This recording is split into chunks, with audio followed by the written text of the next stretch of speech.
Želám vám príjemný dobrý deň a príjemné neskoré popoludnie. Bol to dlhý a náročný deň. Bol to deň nabitý komplikáciami, emóciami, ale aj riešeniami.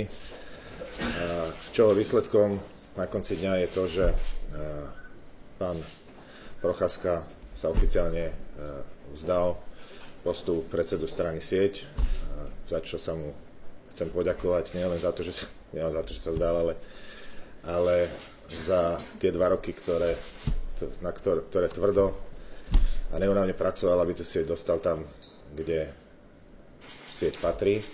Dostali ju do parlamentu, dostali ju do vládnej koalície a za tomu patrí nesmierna vďaka. Jedným z tých výsledkov dnešného dňa je aj to, že sme si zvolili aj nové predsedníctvo.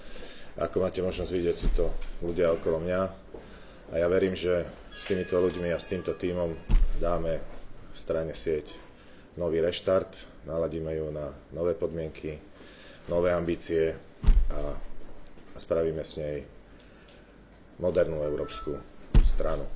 Zostávam poslancom Národnej rady Slovenskej republiky a radovým členom Siete, nemám žiadnu funkciu v predsedníctve, ja som z tej zostavy jediný bez stranickej funkcie, tak to malo byť, tak som sa rozhodol a zostávam aj radovým poslancom Národnej rady Slovenskej republiky, členom výboru pre hospodárske záležitosti.